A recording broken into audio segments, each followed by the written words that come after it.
Hare Krishna. KC టాక్స్‌కి స్వాగతం. నేను లక్ష్మి. ముందు భాగంలో జనక మహారాజు రామలక్ష్మణులకు శివధనస్సు యొక్క గొప్పతనాన్ని చెబుతూ, దేవశిల్పి విశ్వకర్మ విష్ణుమూర్తికి అలాగే శివునకు 2 ధనువులను తయారు చేసి బహూకరించారని, ఆ శివధనుస్సును ఉపయోగించే శివుడు త్రిపురాసురుడిని సంహరించారని తెలుసుకున్నాం. ఆ తర్వాత ఆ ధనువు దేవతల చేత పూజలు అందుకుంటూ దేవలోకంలోనే ఉన్నదని, ఇంద్రుణ్ణి మెప్పించి పరశురాముడు ఆ ధనువును తీసుకుని జనక మహారాజు పూర్వీకులైన దేవరథునికి ఆ ధనువును బహూకరించారని తెలిసింది.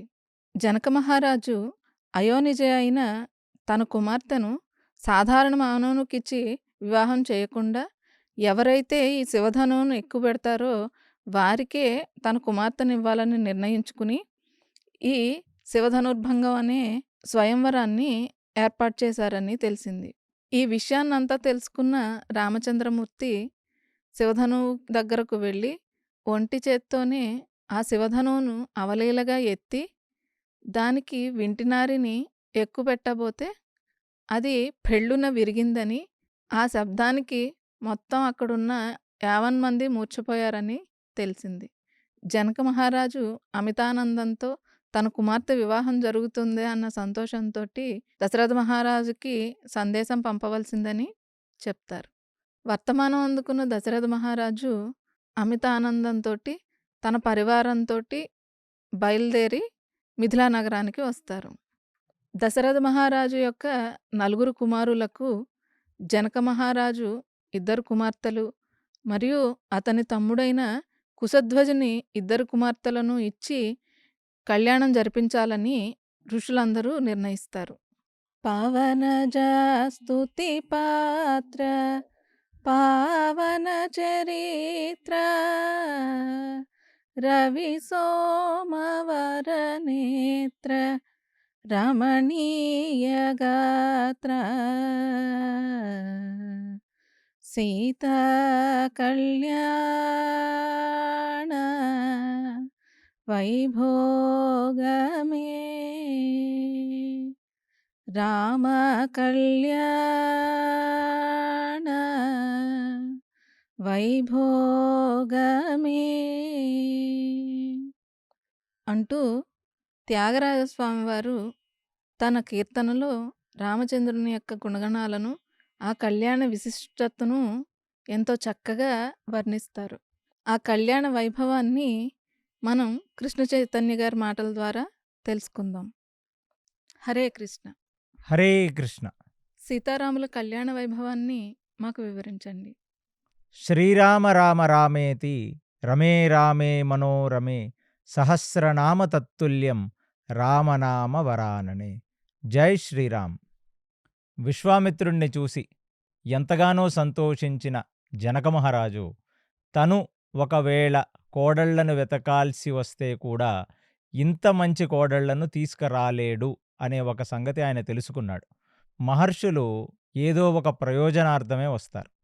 ఎందుకంటే తన పిల్లలకు వయసొచ్చింది, పెళ్లి చేద్దామన్న ఆలోచన దశరథుడికి ఎప్పుడైతే వచ్చిందో అప్పుడు ఆయన సభలో ఉన్న వాళ్లతో దీని గురించి చర్చించుకుంటున్నాడో ఆ సమయాన వచ్చాడు విశ్వామిత్రుడు.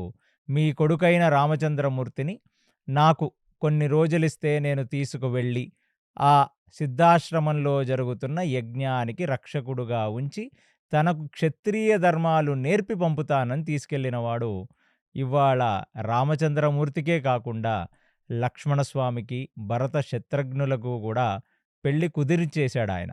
అలాంటిది ఆ విశ్వామిత్రుణ్ణి చూచి ఆయనకు సాష్టాంగ నమస్కారం చేసిన దశరథుడు ఇప్పుడు వచ్చి జనకుడి ముందు కూర్చొని కుశధ్వజుడితో జనకుడితో ఇలా మాట్లాడుతున్నాడు. మీ వంశము యొక్క పూర్వీకుల వైభవం గురించి మేము కొంత విన్నాం. ఫస్ట్ మా వంశము యొక్క పుట్టుపూర్వత్రాల గురించి నేను మీకు వివరిస్తున్నాను అని చెప్పి వశిష్ఠుడిని చూశాడు. కులగురువైన వశిష్ఠుడు జనకుడితో కుశధ్వజుడితో అసలు దశరథుడు ఎలాంటి ఒక వంశంలో వస్తున్నాడు, ఆ దశరథుడు యొక్క పూర్వీకుల వైభవం ఏమిటో చెప్తూ ఒక ప్రవర చెప్పటం మొదలుపెట్టాడు. వశిష్ఠుడు జనకుడికి, కుశధ్వజుడికి ఇప్పుడు ప్రవర మొదలుపెడుతున్నాడు. ఆ ఇక్ష్వాకు కులం అని మనం ఏదైతే అంటున్నామో రామచంద్రమూర్తిది, అది వైవస్వత మనువు దగ్గర మొదలైంది. వైవస్వత మనువు యొక్క కొడుకు ఇక్ష్వాకు. ఇక్ష్వాకు యొక్క కొడుకు వికుక్షి. కుకిక్షి కొడుకు కాకుస్థ. కాకుస్థ కొడుకు అనేన. అనేన కొడుకు పృథు. పృథు కొడుకు విస్తరస్వ. విస్తరస్వ కొడుకు ఆర్ధ్ర. ఆర్ధ్ర కొడుకు యువనస్వ. యువనస్వ కొడుకు శ్రవస్త. శ్రవస్త కొడుకు బృహద్వాస. బృహద్వాస కొడుకు కువలాయస్వ. కువలాయస్వ కొడుకు ధృతస్వ. ధృతస్వ కొడుకు ప్రమోద. ప్రమోద కొడుకు హర్యస్వ. హర్యస్వ కొడుకు నికుంభ. నికుంభ కొడుకు సంబతస్వ. సంబతస్వ కొడుకు క్షీరస్వ. క్షీరస్వ కొడుకు ప్రసంజిత్. ప్రసంజిత్వ కొడుకు యువస్వ 2. యువస్వ 2 కొడుకు మాందాత. మాందాత కొడుకు పురుకుత్స. ఈ పురుకుత్సే నర్మదా నది యొక్క భర్త. పురుకుత్స కొడుకు త్రసదాస్యు. త్రసదాస్య కొడుకు అనర్ణయ. అనర్ణయ కొడుకు హరిహస్య 2. హరస్య 2 కొడుకు ప్రరూణ. ప్రరూణ కొడుకు త్రివిద్వాన్. త్రివిద్వాన్ కొడుకు సత్యవ్రత. సత్యవ్రత కొడుకు హరిశ్చంద్రుడు. హరిశ్చంద్ర కొడుకు రోహిత్స్వ. రోహితస్వ కొడుకు హరిత. హరిత కొడుకు చెంచు. చెంచు కొడుకు విజయ. విజయ కొడుకు రురూక. రురూక కొడుకు వృక. వృక యొక్క కొడుకు బాహు. బాహు యొక్క కొడుకు సగర. సగర యొక్క కొడుకు అసమంజసుడు. అసమంజసుడి యొక్క కొడుకు అంశుమంతుడు. అంశుమంతుడి కొడుకు దిలీపావన్. దిలీపావన్ కొడుకు భగీరథుడు. భగీరథుడు కొడుకు శృత. శృత కొడుకు నభాగ. నభాగ కొడుకు అంబరీష. అంబరీష కొడుకు సింధుద్వీప. సింధుద్వీపుడు కొడుకు అయుతాయు. అయుతాయుడు కొడుకు ఋతుపర్ణ. ఋతుపర్ణుడు కొడుకు సర్వకామ. సర్వకాముడి కొడుకు సుదాస. సుదాసుడి కొడుకు కల్మషపాదుడు. కల్మషపాదుడి కొడుకు అశమాకుడు. అశమాకుడి కొడుకు కులాక. కులాక కొడుకు శతరథ. శతరథుడి కొడుకు వృద్ధశర్మ. వృద్ధశర్మ కొడుకు విశ్వశాహ. విశ్వశాహ కొడుకు దిలీపా 2. దిలీపా 2 కొడుకు దీర్ఘబాహు. దీర్ఘబాహు కొడుకు రఘు. ఈ రఘువు నుంచే రఘువంశం వస్తుంది. రఘువు యొక్క కొడుకు అజ. అజ యొక్క కొడుకు దశరథ. ఈ దశరథుడుకు పుట్టినవాడే నాయన నువ్వు నీ కూతురికి పెళ్లి చేస్తున్న రామచంద్రమూర్తి. నేను కేవలం ప్రవరలో ఉన్న పేర్లు మాత్రమే చెప్పాను. కానీ వశిష్ఠుడు ఆ ప్రవరలో వస్తున్న ముఖ్యులైన సగరుడు, దిలీపా 1, దిలీపా 2, అంశుమాన్, ఇలాగా ఆ హరిశ్చంద్రుడు ఇత్యాది వాళ్ళ మాందాత యొక్క జీవిత చరిత్ర, వాళ్ళ యొక్క వైభోగం కూడా కుశధ్వజుడికి, జనకుడికి చెప్పాడు. జనకుడు కుశధ్వజుడికి కూడా ఈ రాజుల యొక్క వృత్తాంతం పూర్వం నుంచి తెలుసు. అంటే వీళ్ళందరూ కూడా సుపరిచితులే. ఎందుకంటే జనకుడు ప్లస్ దశరథుడు ఇద్దరు కూడా సూర్యవంశాలలో వస్తున్న వాళ్లే. ఒకే క్లాన్, ఒకే వంశము నుంచి వస్తున్న వాళ్ళు వీరిద్దరూ రాజులు. అందులో వశిష్ఠుడు చెప్తున్న రాజుల యొక్క గొప్ప చరిత్ర ఆల్రెడీ జనకుడికి, కుశధ్వజుడికి వాళ్ళ పూర్వీకుల నుంచి తెలిసింది. కాబట్టి ఎంతగానో ఆనందించారు. అది విన్న జనకుడు ఇప్పుడు జనకుడి యొక్క రాజగురువైన శతానందుడి యొక్క పర్మిషన్తో, అంటే శతానందుడిని చూశాడు. కులగురువైన వశిష్ఠుడు ఆ రామచంద్రమూర్తి యొక్క పూర్వీకుల వైభవం చెప్పాడు. శతానంద, మరి నేను మా దేశపు రాజుల యొక్క, మా పూర్వీకుల యొక్క వైభవాన్ని నేను దశరథుడికి చెప్పనా అని అడగ్గానే శతానందుడు సరే అని చెప్పటంతో, శతానందుడు ఇచ్చిన ఆ సరే అనే ఒక సంకేతంతో ఇప్పుడు జనకుడే స్వయంగా ఆయన యొక్క పూర్వీకుల యొక్క వైభవం గురించి ఆయన ప్రవర ఆయన మొదలుపెట్టాడు. జనకుడు మొదలుపెడుతూ మా పూర్వీకులు కూడా ఆ మనువు యొక్క కొడుకైన ఇక్ష్వాకు వాళ్ళ దగ్గర నుంచే వస్తున్నారు. ఇక్ష్వాకు తర్వాత మా వంశం 2 పాయలుగా విడిపోయింది. అంటే ఒకటిది దశరథుడి వైపు వస్తున్న పాయ, ఇంకొక పాయ జనకుడి వైపొస్తున్న పాయ. అది ఎలా విడిపోయిందట అంటే మనువు యొక్క కొడుకు ఇక్ష్వాకు, ఇక్ష్వాకు యొక్క కొడుకు నిమి, నిమి యొక్క కొడుకు మిత్తి జనక. ఇక్కడ మళ్ళీ జనక, జనక అంటే ఒక తండ్రి లాంటివాడు అని సంస్కృతంలో అర్థం. అంటే ఎవరైతే ఒక రాజు తన యొక్క ప్రజల యొక్క యోగక్షేమములు ఒక తండ్రిలాగా చూచుకుంటాడో ఆయనను వాళ్ళు పిలుస్తున్న పేరు జనక. జనక అనేది ఒక రాజు యొక్క పేరు కాదు, అది ఒక టైటిల్. అందుకనే నిమి తర్వాత వచ్చిన రాజు పేరు కూడా మితి జనక, అంటే జనక అనేది ఒక టైటిల్.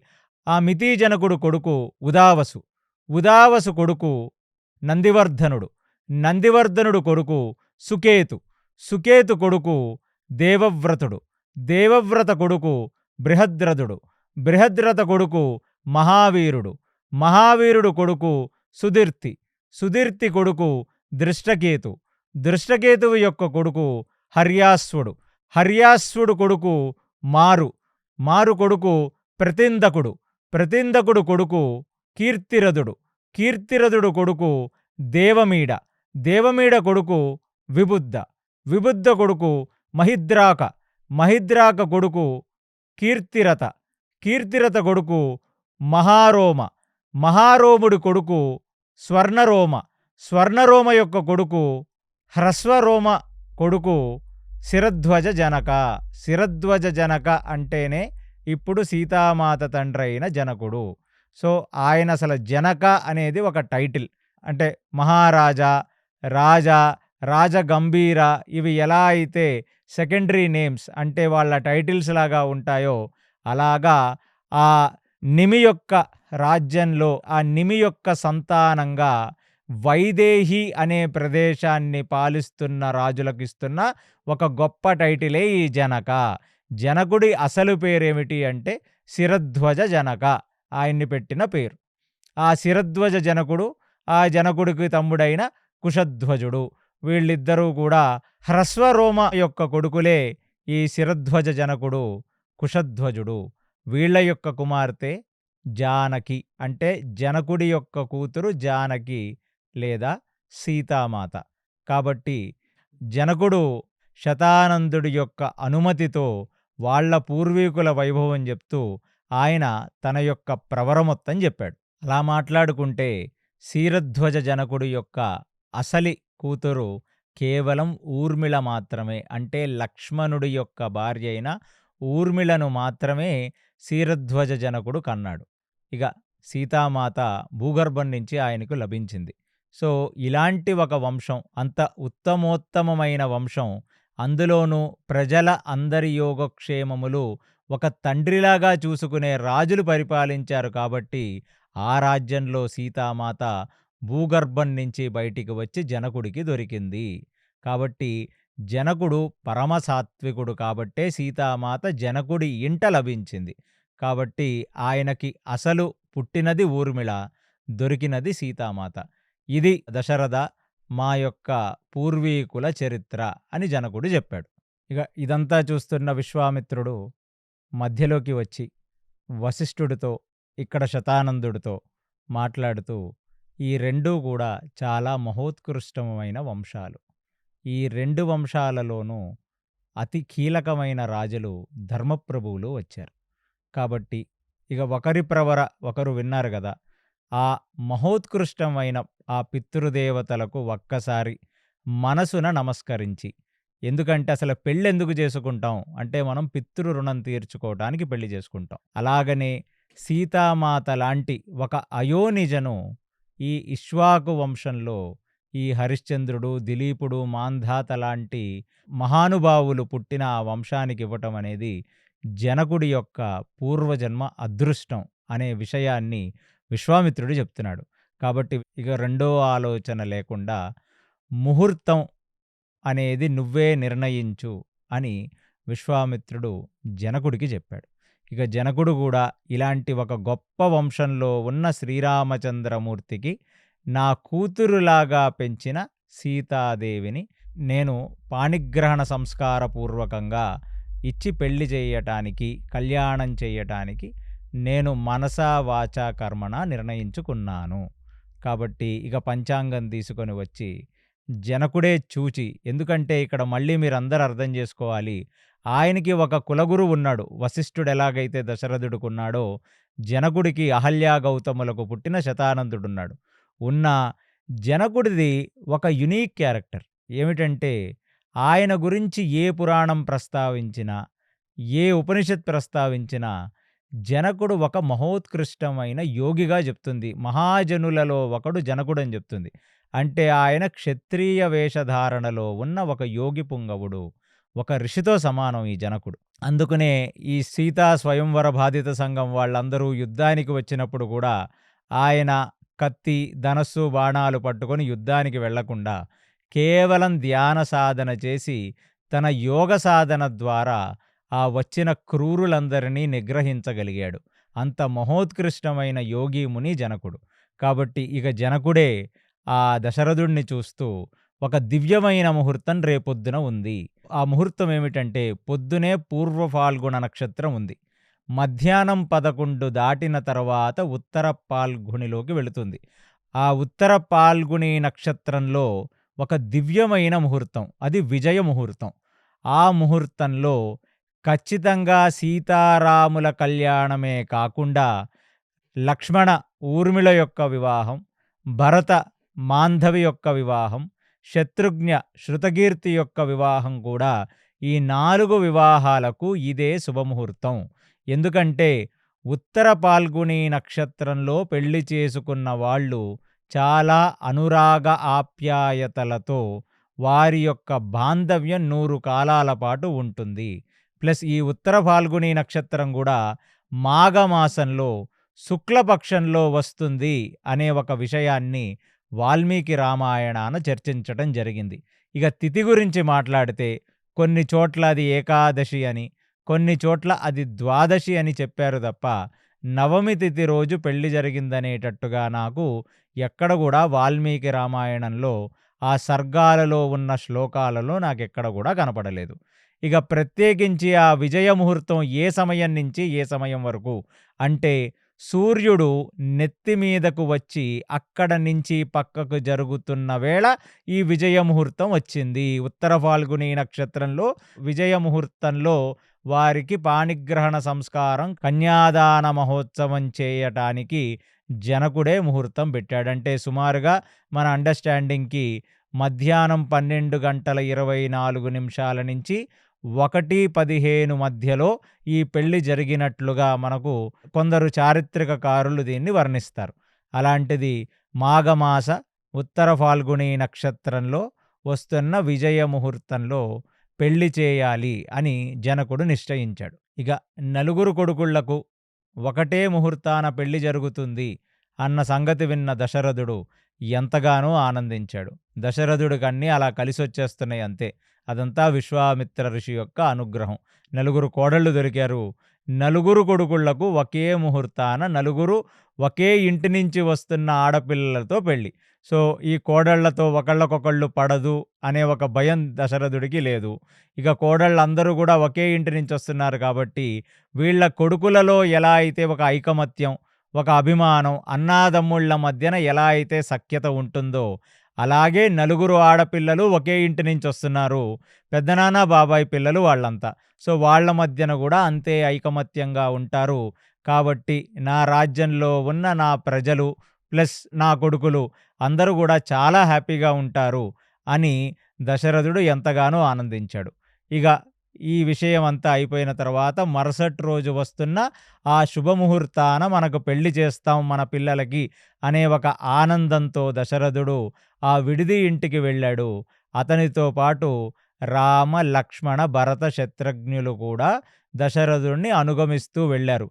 ఇన్ని రోజులు కూడా విశ్వామిత్రుడి వెంట నడుస్తూ, విశ్వామిత్రుడిని అనుగమిస్తూ, విశ్వామిత్రుడు పక్కన వాళ్ళు నిద్రిస్తూ ఒక తాత పిల్లలకు చెప్తున్న కథలన్నీ విని వాళ్ళు వచ్చి ఆ రామచంద్రమూర్తి క్షత్రియ తేజస్సుతో సాక్షాత్ నారాయణ అంశతో ఆ శివధనుర్భంగం చేసి ఇవాళ ఆ విడిది ఇంట్లో దశరథుడి పక్కన ఇవాళ ఈ నలుగురు పిల్లలు నిద్రించబోతున్నారు.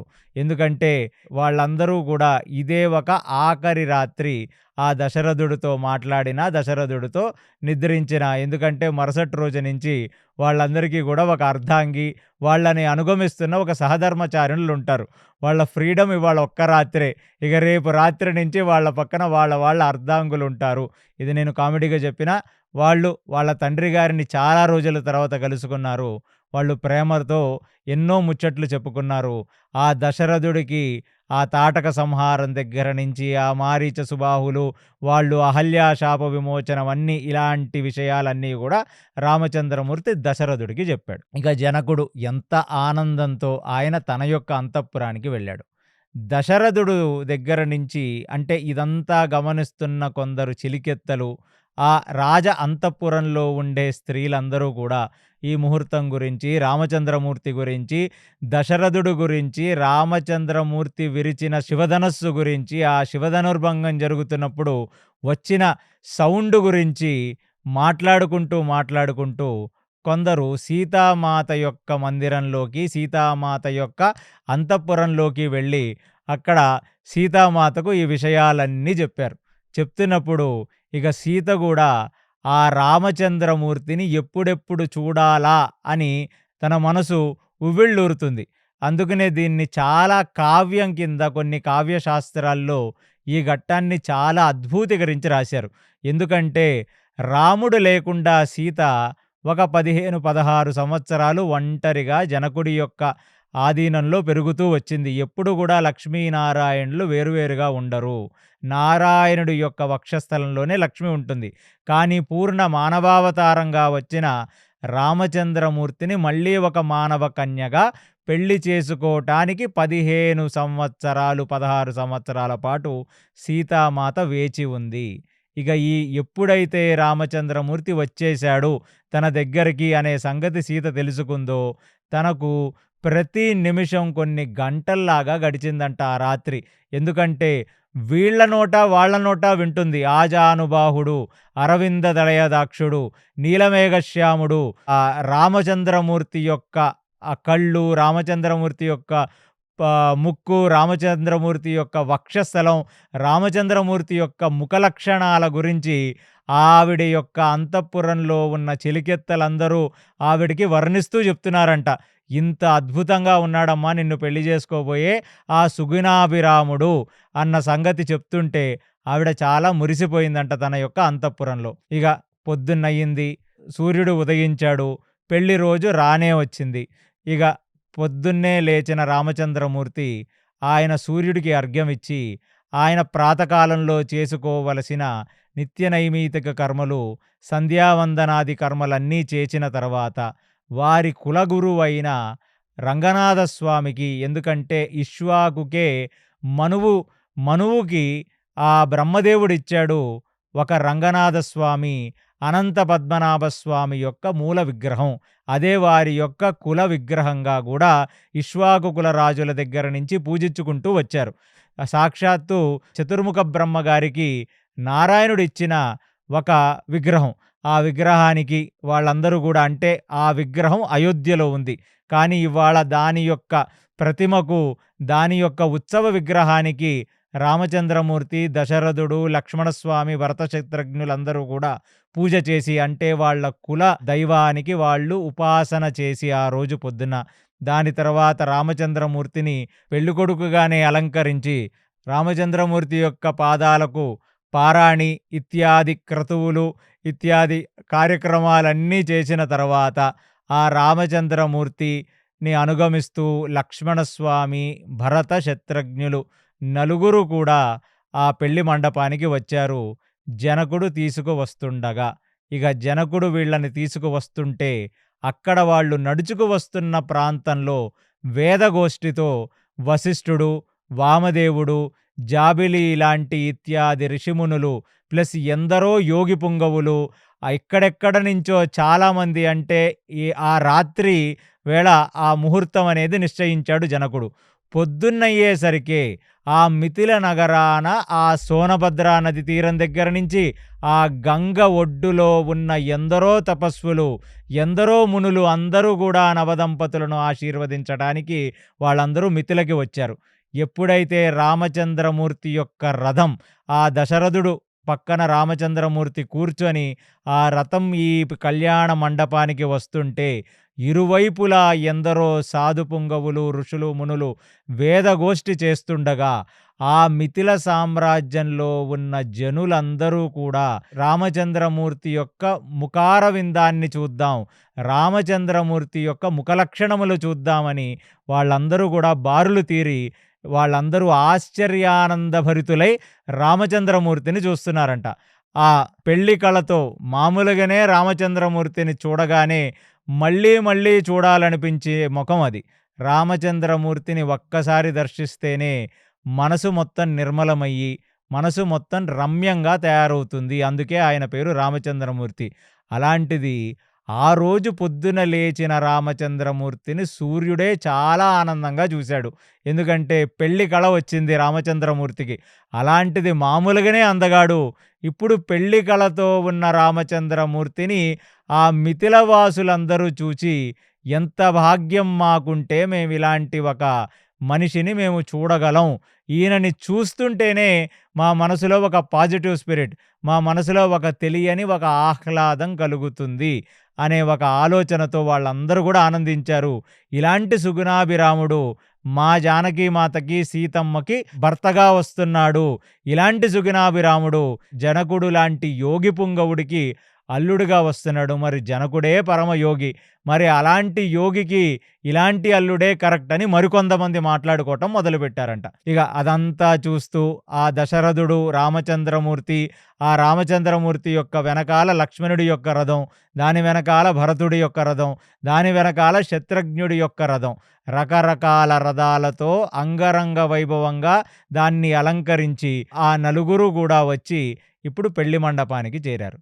ఇక వాళ్ళు పెళ్లి మండపంలో చేరటంతో అక్కడికి ఈ శతానందుడు, జనకుడు, కుశధ్వజుడు, అటువేపు ఉన్న ఎందరో ఋషులు, యోగులు విశ్వామిత్రుడితో సహా ఆ రామచంద్రమూర్తిని అక్కడ రిసీవ్ చేసుకొని, దశరథుడిని రిసీవ్ చేసుకొని వాళ్ళని తీసుకొని వెళ్ళి ఒక గొప్ప ఆసనాల మీద కూర్చోబెట్టారు. ఇక ఆ కళ్యాణ ముహూర్తం అంటే పూర్వ పాల్గుణి నక్షత్రం ముగిసి ఆ 11, 11:15 ప్రాంతంలో ఉత్తర పాల్గుణి నక్షత్ర గడియలు వచ్చేశాయి.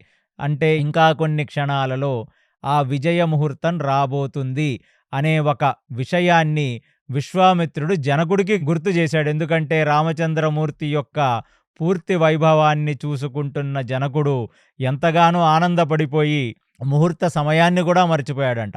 ఇక జనకుడు, విశ్వామిత్రుడు వీళ్ళందరూ కూడా, జాబిలి, వామదేవుడు అందరూ కూడా ఋత్విక్కులుగా మారి అగ్నిహోత్రాన్ని ప్రారంభించారు. 4 అగ్నిగుండాల్లో ఇప్పుడు అగ్నిహోత్రం వారు చేస్తుండగా ఇక వశిష్ఠుడు, విశ్వామిత్రుడు చెప్పారు సీతామాతను, ఊర్మిళను, ఆ మాంధవిని, ఆ శృతకీర్తిని తీసుకురావలసినది అని.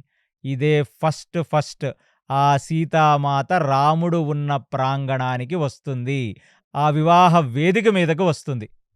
ఎప్పుడైతే సీతామాత, ఊర్మిళ, మాంధవి, శృతకీర్తి ఆ ప్రాంగణంలోకి వచ్చారో ఇక సీతాదేవికి ఇక ఎప్పుడెప్పుడు రాముణ్ణి చూస్తానా అన్న ఆతృత. ఇక ఆ మండపాలు కూడా చాలా విశేషంగా ఉన్నాయంట.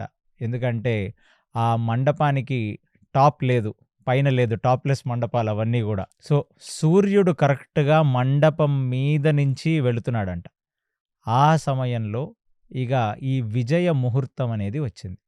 ఎప్పుడైతే విజయ ముహూర్తం వచ్చిందో ఇక సీతాదేవిని, రామచంద్రమూర్తిని ఇద్దరిని ఒకళ్ళ ముందు ఒకళ్ళని కూర్చోపెట్టుకొని ఒకళ్ళ కళ్ళలో ఒకళ్ళు చూచుకునే ఒక శుభముహూర్తం ఇది. మళ్ళీ మీరందరూ తెలుగు పెళ్ళిళ్ళను ఊహించుకుంటే ఈ నార్త్ ఇండియా పెళ్ళిళ్ళల్లో అలాగేమీ వాల్మీకి రాయలేదు. కాబట్టి నేను ఉన్నది ఉన్నట్టుగా చెప్తున్నాను. ఈ జీలకర్ర, బెల్లం, ఈ మధ్యలో తెర ఉండటం, ఆ తెర తీయటం, వాళ్ళ కళ్ళల్లో కళ్ళు పెట్టి చూడటం ఇదంతా గూడా సినిమా లిబర్టీ, ఇదంతా గూడా సాహిత్యం లిబర్టీ. ఈ తెలుగు కవులు అలా దాన్ని వర్ణించుంటారు గానీ, వాల్మీకి రామాయణంలో చాలా క్లుప్తంగా దీన్ని వర్ణించాడు. ఒకళ్ళ కళ్ళల్లో ఒకళ్ళు చూచారు.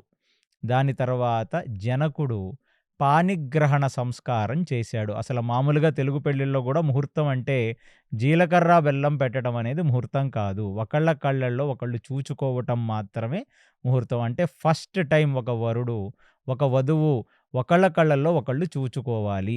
ఆ చూచుకున్న ఆ క్షణాన సమస్త దేవతలందరూ గూడా వాళ్ళని ఆశీర్వదిస్తారు. అదే ఒక ముహూర్తం. అలా తమిళ వాళ్ళకొక పద్ధతి, మరాఠీ వాళ్ళకొక పద్ధతి. వాల్మీకి ఆయన రామాయణంలో రాసింది. వాళ్ళు ఆ విజయ ముహూర్తాన ఒకళ్ళనొకళ్ళు చూచుకున్నారు. ఇక చూసుకున్న తర్వాత ఎన్నో వేదమంత్రాలుంటాయి. ఆ కన్యాదాన మహోత్సవంలో ఎన్నో వేదమంత్రాలు. ఆ వేదమంత్రాలన్నీ కూడా వశిష్ఠుడు, వామదేవుడే అక్కడ దగ్గరుండి చూచుకుంటున్నారు. ఎవరు పర్యవేక్షణలో చూచుకుంటున్నారు? విశ్వామిత్రుడనే ఒక బ్రహ్మర్షి పర్యవేక్షణలో ఇది చూచుకుంటున్నారు. అలా ప్లస్ ముహూర్తం ఎవరు పెట్టారు? జనకుడే స్వయంగా పెట్టుకున్నాడు తన కూతురికి ఇలాంటి ఒక ముహూర్తం.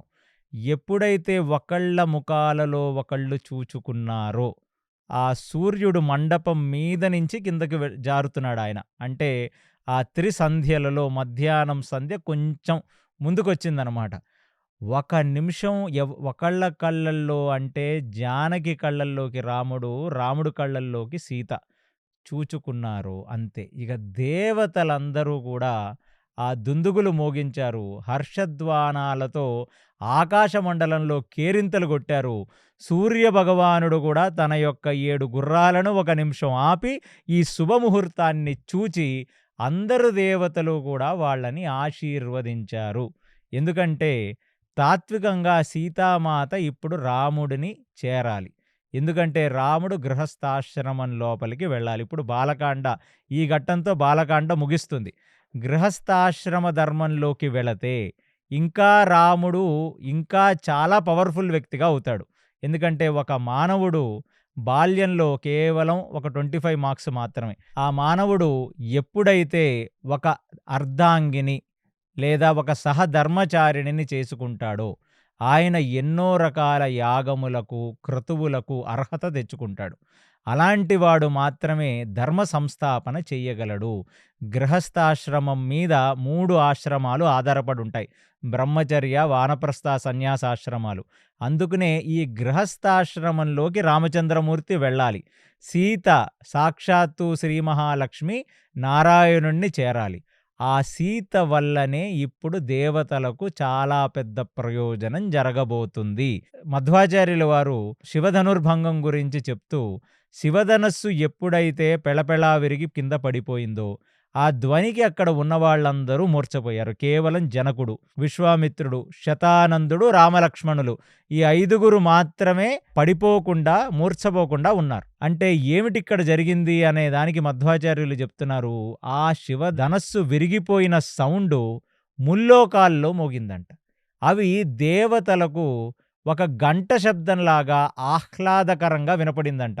అంటే దేవుడికి నివేదన చేస్తున్నప్పుడు, దేవతలకు ఆరాధన చేస్తున్నప్పుడు ఎప్పుడైతే మీకు ఒక గంట శబ్దం వినపడుతుందో, అలాగ ఒక గంట శబ్దంలాగా నేను మీకున్నాను అనే ఒక భరోసా రామచంద్రమూర్తి దేవతలకు ఇస్తున్నట్టుగా దేవతల మనస్సులో ఒక ఆనందం కలిగిందట. మరి దైత్యులలో, రావణాసురుడి యొక్క సంతతిలో, రావణాసురుడి యొక్క అనుచరులలో, రాక్షసులలో మాత్రం వాళ్లకు గుండెల్లో ఒక శబ్దం వినపడిందంట. అంటే ఇది సంకేతం, నేను వస్తున్నాన్రా మిమ్మల్ని చంపటానికి అని ఒక హెచ్చరికలాగా వాళ్లకు వినపడిందంట.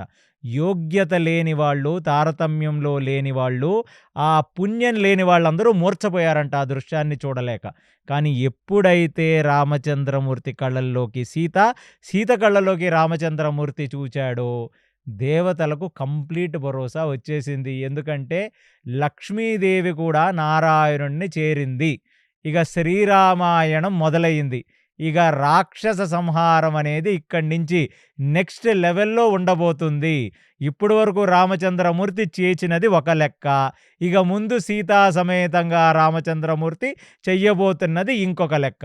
ఆ ఇంద్రచంద్రాదులకైతే తన్మయత్వానందంతో కన్నీళ్ళొచ్చాయంట. ఎందుకంటే ఎంతకాలం నుంచి మా స్వధర్మాన్ని మేము ఆచరించలేక భయపడుతూ బిక్కుబిక్కుమని బ్రతికాం ఈ రావణాసురుడు వల్ల, రావణ సంతతి వల్ల.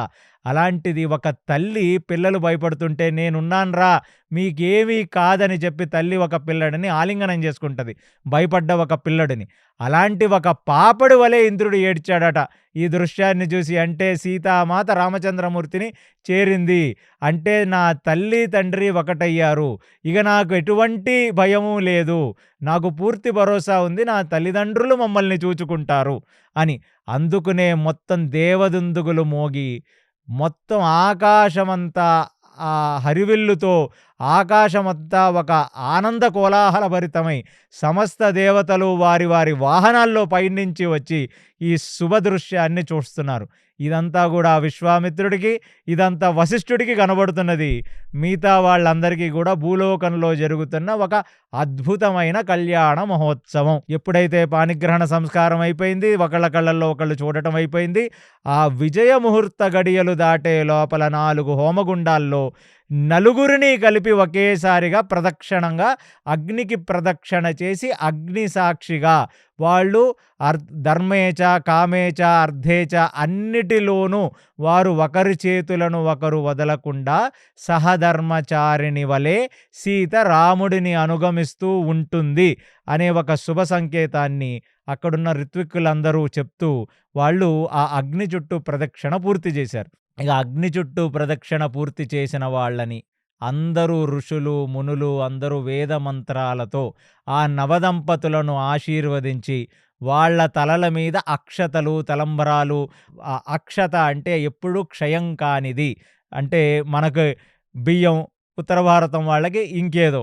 సో, అలాంటిది వాళ్ళ వాళ్ళ కల్చర్స్‌లో ఎలా ఉందో అలా వాళ్ళని ఆశీర్వదించి, వేదమంత్రములతో వాళ్ళని ఆశీర్వదించిన తర్వాత జనకుడు వచ్చి రామచంద్రమూర్తి యొక్క చేతులు పట్టుకొని, నేను ఈ అమ్మాయిని అంటే సీతాదేవిని చాలా అద్భుతమైన సంస్కారాలిచ్చి పెంచాను.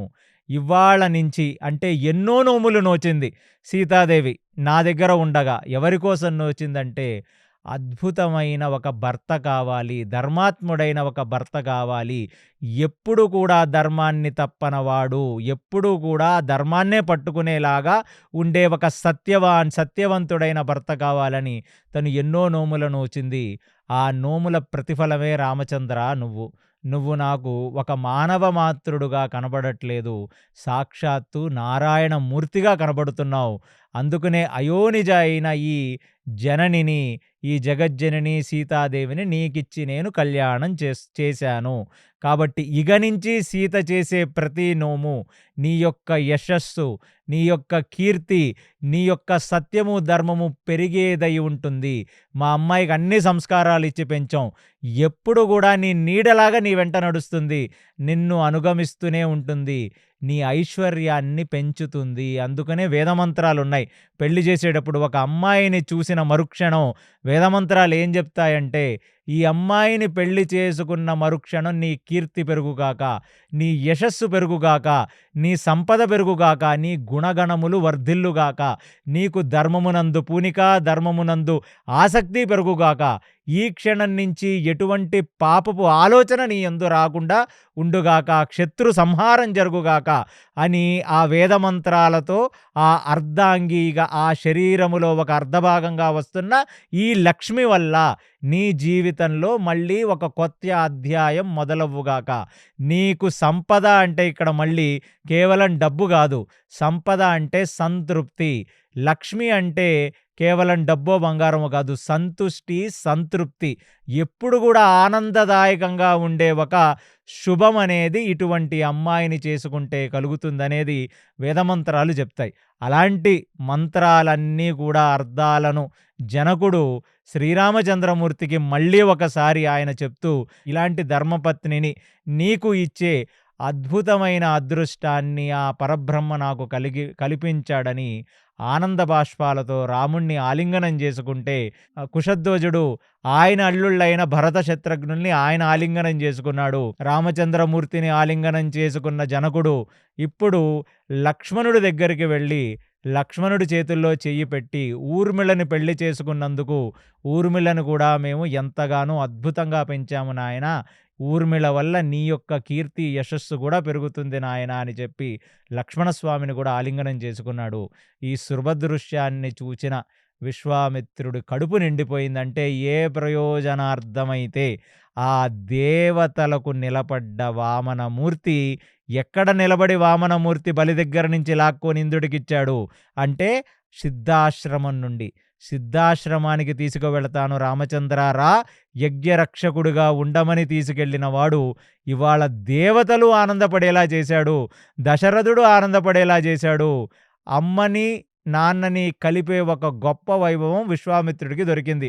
అంటే జగజ్జనని సీత, జగత్పిత నారాయణుడు వీళ్ళిద్దరూ నరులుగా వచ్చి రామచంద్రమూర్తి సీతాదేవిని కలిపే ఒక మహోత్కృష్టమైన పని విశ్వామిత్రుడు చేశాడు. ఆ విశ్వామిత్రుడికి ఇలాంటి ఒక గొప్ప వరం దొరికిందని చెప్పి వశిష్ఠుడు ఎంతగానో ఆనందించాడంట.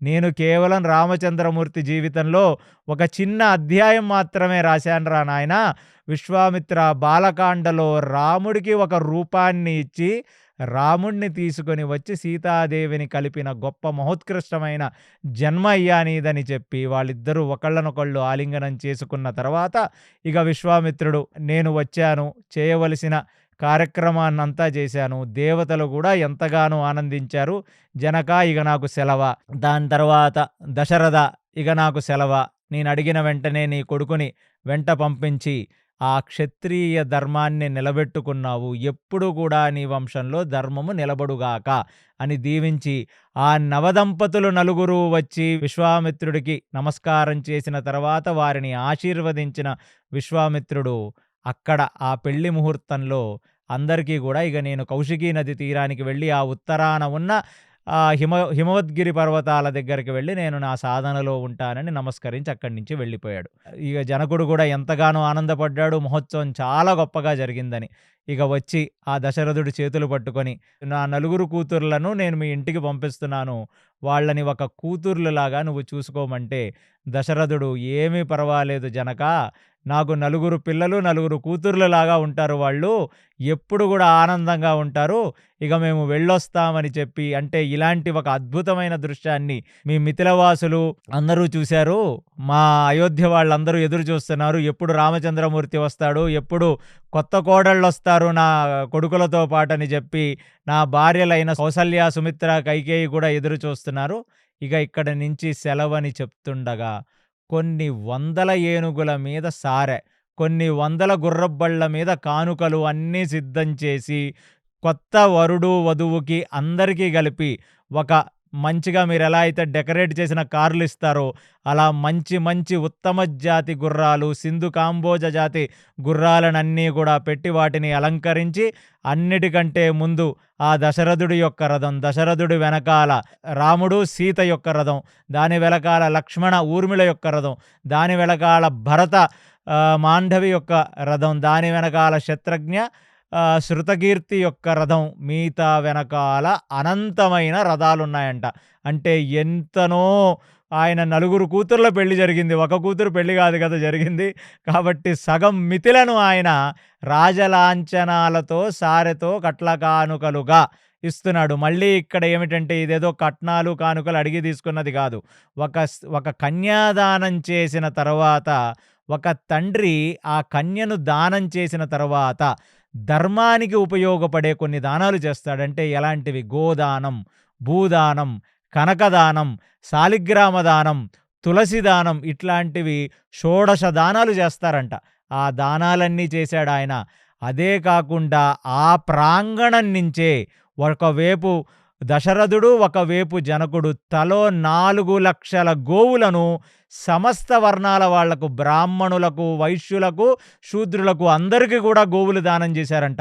ఎంత మహోత్కృష్టమైన గోవులంటే దేశవాళీ గోవులు అన్ని జాతుల గోవుల్ని తీసుకొని వచ్చి దానం చేయటమే కాక గోవుల శరీరాల మీద ఆభరణాలున్నాయి. గోవుల యొక్క కొమ్ముల మీద బంగారు ఆభరణాలు పొదిగి ఉన్నాయి. ఎందుకంటే ఒక ఆవుని, ఆవు దూడని ఎవరికన్నా దానం చేస్తే జీవితకాలం వాటిని పోషించే ఒక పైకం గాని, ద్రవ్యం కూడా ఇచ్చి పంపించాలి.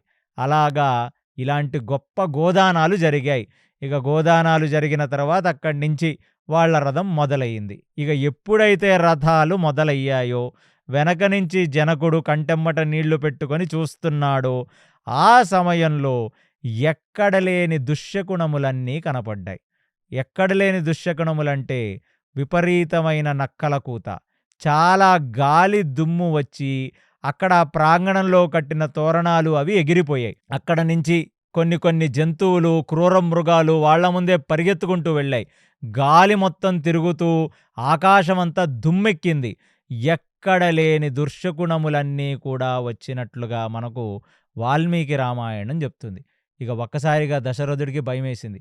అంతా బానే జరిగింది, ముహూర్తంలో పెళ్ళయింది, మొత్తం బానే జరిగిందని అనుకుంటే కరెక్ట్‌గా ఇక్కడి నుంచి మేము మెట్టనింటికి అమ్మాయిల్ని తీసుకొని వెళ్ళిపోతుంటే కోడళ్ళని ఏమిటి దుశ్శకునం అంటే వశిష్ఠుడు కళ్ళు మూసుకొని ఏమీ పర్వాలేదు, ఈ దుశ్శకునం కొన్ని క్షణాలు మాత్రమే, దీనివల్ల ఏ ప్రాబ్లము లేదు, ఇది తొలగిపోతుంది అని వశిష్ఠుడు చెప్పాడు.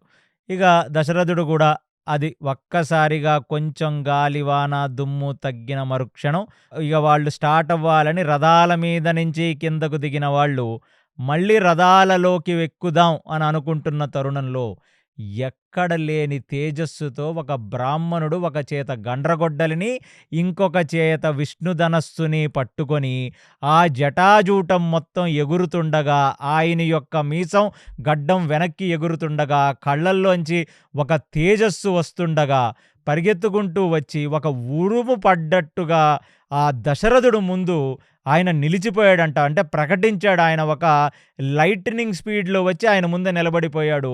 ఒక విద్యుత్ తేజస్సులాగా. ఆయనని చూడగానే ఒక్కసారిగా దశరథుడికి గుండెల్లో రైళ్లు పరిగెత్తాయి. అంటే హడలిపోయాడు ఆయన. ఎందుకంటే పరశురాముడు ఒక క్షత్రియుల దగ్గరికి వస్తే వాడు అధార్మికుడైతే పరశురాముడు తల నరుక్కొని తీసుకెళ్ళిపోతాడు.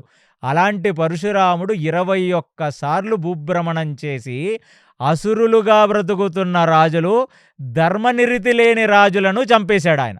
అలాంటి వాడు ఇలాంటి పెళ్లికి వచ్చేసరికి ఆయనకి ఏమీ అర్థం కాల.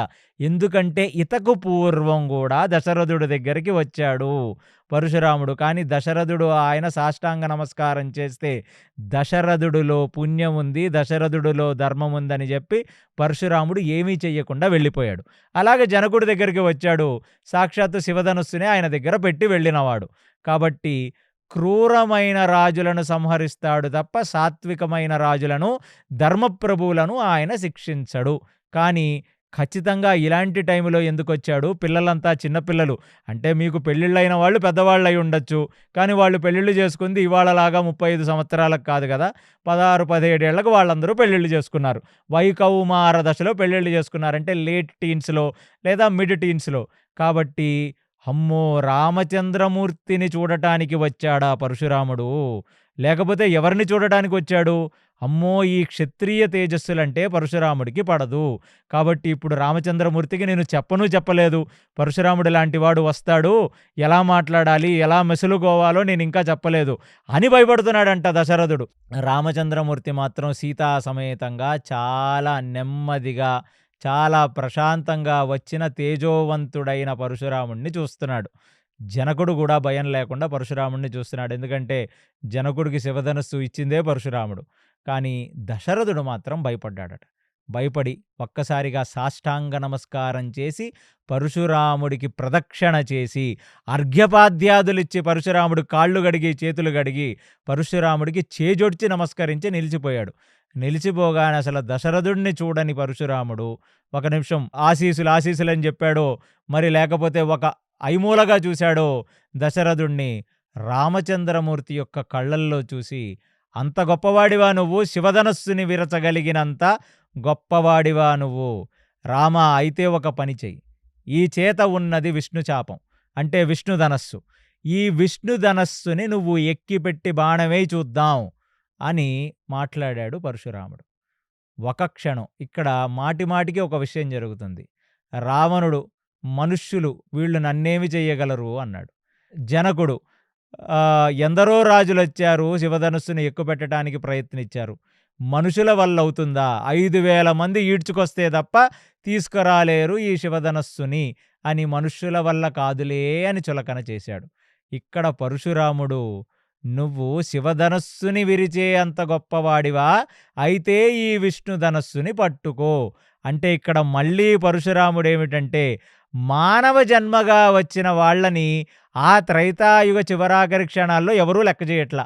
అంటే మనుష్యులనేవాళ్ళు ఏదో ఒక మిడతల్లాగా, బొద్దింకల్లాగా, కుందేళ్ళులాగా, చీమల్లాగా పోలుస్తున్నారు అక్కడున్న వాళ్ళందరూ మనుష్యులు. అయ్యో పాపం మనుష్య జాతి, అయ్యో పాపం మనుష్యులు అంటే జననానికి మరణానికి మధ్యలో టైంపాస్ చేసేవాళ్ళు అనుకుంటున్నారేమో ఆ ఋషుల దగ్గర నుంచి రావణాసురుడు లాంటి అసురుల వరకు. అందుకునే మనిషి జాతి గొప్పతనాన్ని చూపించడానికి వచ్చాడు రామచంద్రమూర్తి. అలాంటిది రామచంద్రమూర్తిని చూసి నువ్వు అంత గొప్పవాడివా అయితే ఈ విష్ణుధనస్సుని పట్టుకొని దాన్ని నిలిపి బాణమెయ్యమని అడిగితే పక్కన ఉన్న దశరథుడు గజగజలాడిపోయి పరశురాముడి యొక్క చేతులు పట్టుకుంటున్నాడంట. చిన్నపిల్లవాడు అని. చిన్నపిల్లవాడా? చిన్నపిల్లవాడైతే శివధనస్సు విరవగలడా? దశరథా నువ్వు తప్పుకో, నేను రాముడితో మాట్లాడుతున్నానన్నాడు. రాముడు చాలా కాన్ఫిడెంట్గా ముందుకు వచ్చాడు. 16 ఏళ్ల బాలుడు, అందులోనూ సీతా సమేతంగా ఉన్నాడు. సీత లేకుండానే రాముడు అంత పవర్ఫుల్గా ఉంటే సీతతో పాటున్న రాముడు కాన్ఫిడెన్సు 10 రెట్లు ఎక్కువవుతుంది. అలా ఆ పరశురాముడి యొక్క కళ్ళల్లో కళ్ళు పెట్టి చూశాడంట. పరశురాముడు ఎప్పుడు వాడు సత్యయుగం వాడు. ఆయన జటాజూటం అంతా తెల్లగా అయిపోయి ఆయన ఎంత శౌర్యం ఉన్న ఆ శరీరమునందు పరశురాముడు ముందు నించోని పరశురాముడు కళ్ళల్లో కళ్ళు పెట్టి చూసిన క్షత్రియుడు కృతయుగం సత్యయుగం నుంచి త్రేతాయుగం ఆఖరి వరకు ఒక్కడు కూడా లేడు. రావణాసురుడు కూడా ఒక రకంగా పరశురాముడికి ఎంతో కొంత భయపడేవాడు. ఎందుకంటే శివధనుస్సుని తీసుకుని వెళ్ళి రావణాసురుని అడిగాడు, నువ్వు పెద్ద శివభక్తుడివి కదరా, మరి శివధనుస్సుని ఎత్తమంటే ఎత్తలేక ఋషికి చేజొడ్చి నమస్కరించి వెళ్ళిపోయాడు రావణాసురుడు. అలాంటి పరశురాముడు కళ్ళల్లో కళ్ళు పెట్టి చూస్తే పరశురాముడి యొక్క తేజస్సు తగ్గిపోయిందంట. పరశురాముడు కళ్ళల్లో ఉన్న తేజస్సు మొత్తం రామచంద్రమూర్తి కళ్ళల్లోకి వెళ్ళిపోయిందంట. ఈ అద్భుతమైన సన్నివేశాన్ని సమస్త ఆకాశంలో నిలిచిన దేవతలందరూ కూడా ఏదో ఒక మ్యాచ్లో సస్పెన్స్లో ఉన్నట్టు చూస్తున్నారంట, అసలు ఏం జరుగుతుంది ఇక్కడ అని. అలాంటిది మొత్తం దేవతలందరూ ఆకాశంలో మొత్తం నిలిచి ఉత్కంఠగా చూస్తున్నారు ఇప్పుడు ఏం జరుగుతుందో అని. ఇక ఒక చేత్తో గండ్రగొడ్డలి పట్టుకున్నాడు, కుడి చేత్తో విష్ణుచాపాన్ని పట్టుకున్న పరశురాముడు కళ్ళల్లో చూస్తూ కాన్ఫిడెన్స్తో రాముడు ఆ విష్ణుచాపాన్ని పరశురాముడి చేతుల్లోంచి తీసుకున్నాడు. ఇది కేవలం పోయిటిక్ ఎక్స్ప్రెషన్ కాదు. పరశురాముడి చేతిలో ఉన్న విష్ణుచాపాన్ని రామచంద్రమూర్తి తీసుకున్న మరుక్షణం పరశురాముడి శరీరంలో తేజస్సు మొత్తం తరిగిపోయిందంట. ఒక్కసారి వీస్తున్న గాలి ఆగిపోయిందంట. పరశురాముడు కళ్ళల్లో తేజస్సు తగ్గిపోయిందంట. అంటే ఏమి జరిగిందంటే పవర్ ట్రాన్స్ఫర్ అయిపోయింది. అంటే ఏ అధార్మికులుగా బ్రతుకుతున్న అసురులను సంహరించడానికి పరశురాముడు సాక్షాత్తు శ్రీమన్నారాయణుడి యొక్క అవతారంగా వచ్చాడు. ఇక అవతార పరిసమాప్తం చేసుకొని, అంటే ప్రయోజనం, అవతారం పరిసమాప్తం కాదు, పరశురాముడు కలియుగాంతం వరకు ఉంటాడు, కానీ అవతార ప్రయోజనాన్ని పరిసమాప్తం చేసుకొని ఆ అవతారాన్ని మళ్ళీ తిరిగి రామచంద్రమూర్తికి ట్రాన్స్ఫర్ చేసేయాలి. యదా యదా హి ధర్మస్య గ్లానిర్భవతి భారత అభ్యుత్థానామధర్మస్య తదాత్మానం సృజామ్యహం పరిత్రాణాయ సాధూనాం వినాశాయ చతుష్కృతాం ధర్మ సంస్థాపనార్థాయ సంభవామి యుగే యుగే. కృతయుగంలో వచ్చిన పరశురాముడు త్రేతాయుగంలో కూడా ఉండిపోయాడు ధర్మస్థాపన చేసుకుంటూ. అంటే సత్యయుగంలో ధర్మస్థాపన చేశాడు. అసురు రాజులందరినీ సంహరించాడు. ఇప్పుడు త్రేతాయుగంలో తపస్సు చేసుకుంటూ మహేంద్రగిరి పర్వతం మీద ఉంటున్నాడు. మహేంద్రగిరి పర్వతం మీద పరశురాముడు ఉంటున్నాడు కాబట్టి రాజులందరూ వాళ్ళ యొక్క క్రోధాన్ని, వాళ్ళ యొక్క క్షత్రియ గర్వాన్ని తగ్గించుకొని బ్రతుకుతున్నారు.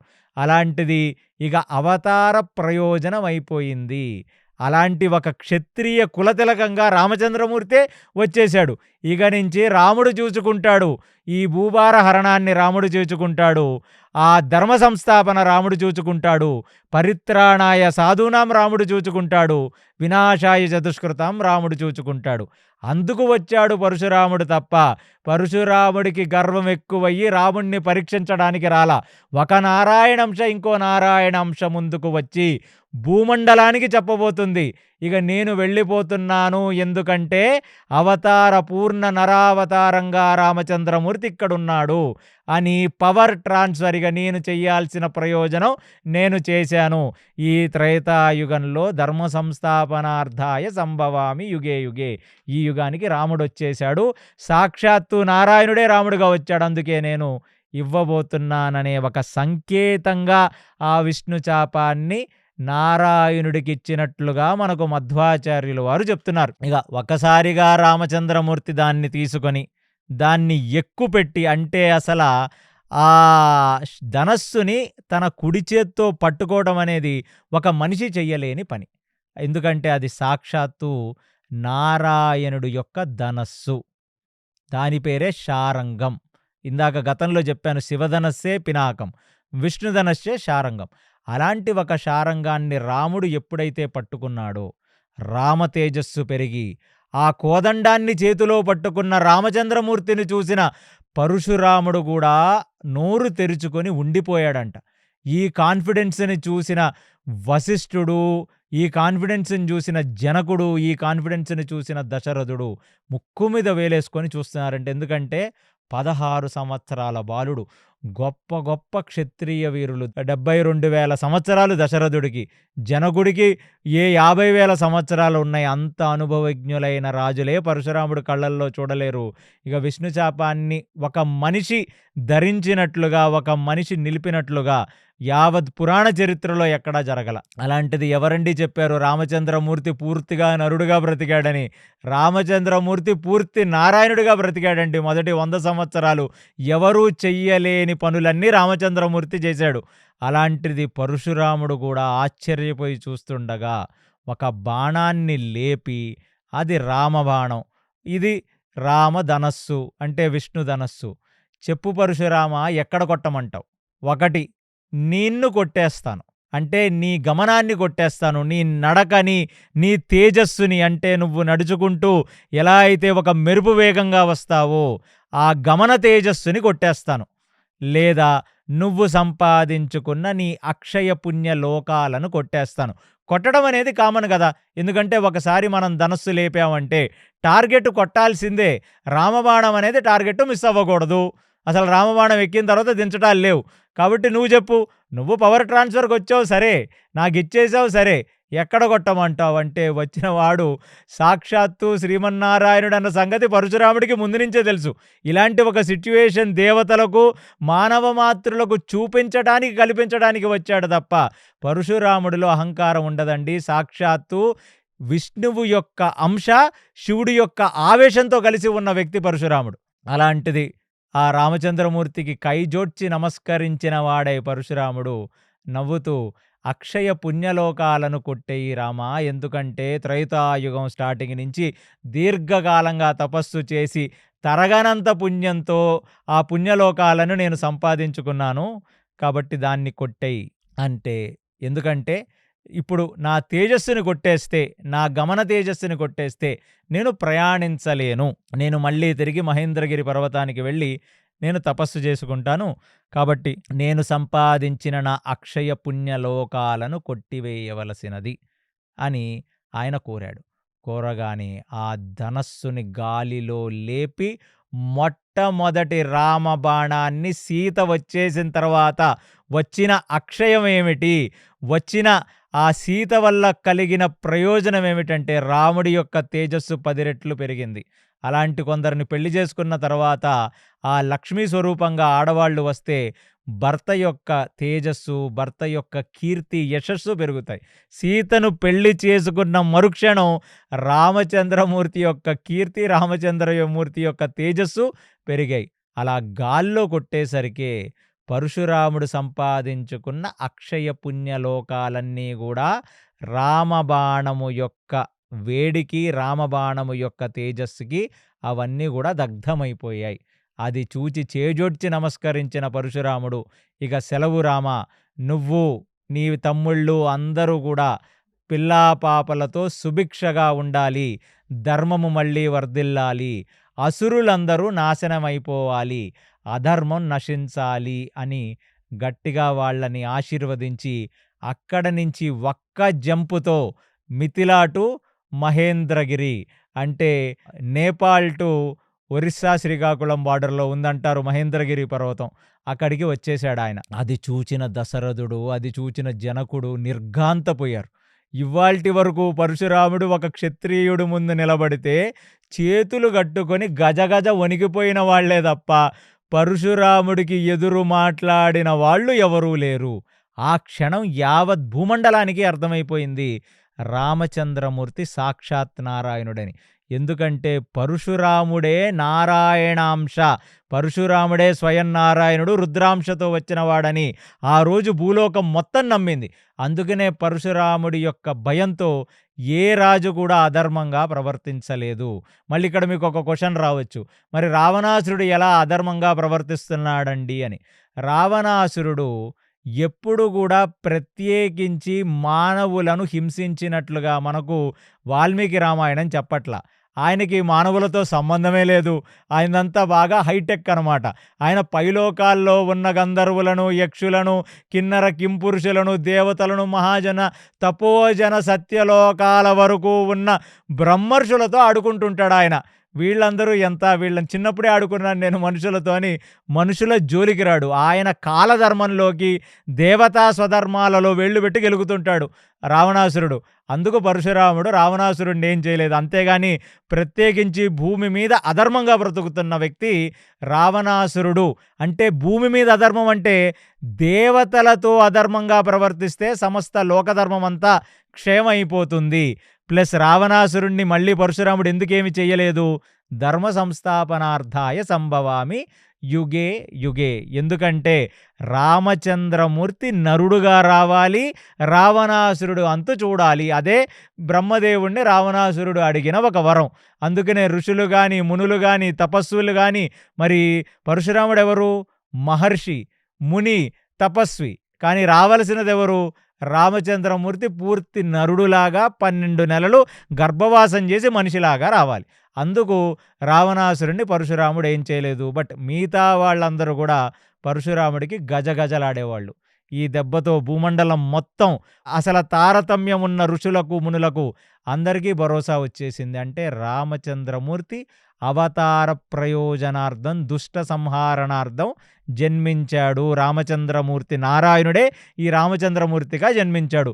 ఇక పరశురాముడు ఎప్పుడైతే విష్ణుచాపాన్ని విచ్చేసి వెళ్ళిపోయాడో అప్పుడు సమస్త దేవతామండలమంతా మళ్ళీ పుష్ప వృష్టి కురిపించి వాళ్ళందరూ చేజొడ్చి నమస్కరించారంట రామచంద్రమూర్తికి. ఇప్పుడు రామచంద్రమూర్తి పరశురాముడు వెళ్ళిపోయిన తర్వాత తను ఆ వరుణదేవుణ్ణి చూశాడంట గాలిలో.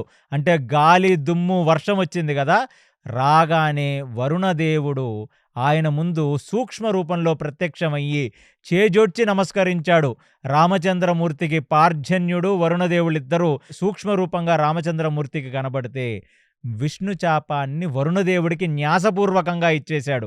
మనం అంగన్యాస, కరన్యాసములు ఎలాగైతే ఒక మంత్ర జపం ముందు చేస్తామో అలా న్యాస రూపంగా విష్ణుధనస్సుని, అంటే విష్ణుధనస్సు మళ్ళీ ఒక ఫిజికల్ ఫామ్లో ఉండదు, అది సూక్ష్మ రూపంలో ఉంటుంది. దాన్ని వరుణదేవుడికి ఇచ్చాడు. అవసరమైనప్పుడు నేను మళ్ళీ తీసుకుంటాను నీ దగ్గర నుంచి, అప్పటి వరకు నీ దగ్గర పెట్టవలసినది అనగానే వరుణదేవుడు కూడా, అంటే ఒక ఎలివేషన్ ఏంటంటే రామచంద్రమూర్తి వెనకాల ఇప్పుడు దేవతలే ఒక సైన్యంగా ఉన్నారు. అంటే రామచంద్రమూర్తి ధనస్సు పట్టుకోవడానికి వరుణదేవుడు, బాణాలు పట్టుకోవడానికి ఇంద్ర చంద్రాదులు వస్తారు. అది రామచంద్రమూర్తి యొక్క గొప్పతనం. ఎందుకంటే దేవతలను రక్షించటానికి, విజయము దేవతలకు కలిగించడానికి వచ్చినవాడు. ఆ న్యాసపూర్వకంగా వరుణదేవుడికిస్తే విష్ణు చాపాన్ని పట్టుకొని వరుణదేవుడు తన్మయత్వానంద భరితుడై రామచంద్రమూర్తికి సాష్టాంగ నమస్కారం చేసి సదా మీ సేవలో ఉంటానని చెప్పి అక్కడ నుంచి సూక్ష్మరూపంగా మాయమైపోయాడు. ఇదంతా చూస్తున్న జనకుడికి, దశరథుడికి ఏమీ అర్థం కావట్లేదు. ఎందుకంటే ఏదో బాలుడు వచ్చాడు, ఆ బాలుడికి మేం పెళ్లి చేశామని అనుకుంటున్నారు వాళ్ళు. ఆ దశరథుడికైతే అల్లారు ముద్దగా గారాబంగా పెంచుకుంటున్న నా బాలుడు అసల రాక్షసులను చంపడానికి విశ్వామిత్రుడి దగ్గరకు పంపించడానికే భయపడ్డాడు దశరథుడు. అలాంటిది దశరథుడికి ఫ్యూజులు ఎగిరిపోయాయి. అసలు పరశురాముడు రావడం ఏమిటి, పరశురాముడు నమస్కరించి వెళ్ళిపోవడం ఏమిటి, ఏం జరుగుతుందని చెప్తే, అంటే రామచంద్రమూర్తి సాక్షాత్ నారాయణుడు అనే ఒక విషయం ఈ పరశురాముడు ప్లస్ ఆ వరుణదేవుడి దగ్గర ఆ విష్ణు ధనస్సుని న్యాసంగా పెట్టిన వైనంతో తేటతెల్లం అయిపోయింది. వచ్చినవాడు నార్మల్ నరుడు కాదు, వచ్చినవాడు శ్రీమన్నారాయణుడే అనే ఒక సంగతి మాట్లాడుకుంటూ ఇవాళ ఇక్కడతో బాలకాండ ముగిస్తూ, ఎందుకంటే బాలకాండలో ఆ రాముడి యొక్క జననం దగ్గర నుంచి సీతా పరిణయం వరకు, సీతా కళ్యాణం వరకు ఉంది. దీని తర్వాత ఎప్పుడైతే రామచంద్రమూర్తి, సీతాదేవి ఇద్దరూ కలిసి నవదంపతులులాగా అయోధ్యలో అడుగు పెడతారో అక్కడ నుంచి అయోధ్యకాండ మొదలవుతుంది. కాబట్టి ఈ అయోధ్యకాండ గురించి మనం తరువాయి ఎపిసోడ్లో తెలుసుకుందాం. శ్రీరామ రామ రామేతి రమే రామే మనోరమే సహస్రనామ తత్తుల్యం రామనామ వరాననే. సర్వం శ్రీకృష్ణార్పణమస్తు. హరి ఓం. విన్నారు కదండి, కమనీయంగా కన్నుల పండుగగా జరిగిన సీతాకళ్యాణం ఇప్పటితో బాలకాండ పూర్తయింది. వచ్చే భాగంలో అయోధ్యకాండలో ఏం జరుగుతుందో కృష్ణ చైతన్య గారిని అడిగి తెలుసుకుందాం. అంతవరకు చూస్తూనే ఉండండి కేసీ టాక్స్ తెలుగు. హరే కృష్ణ.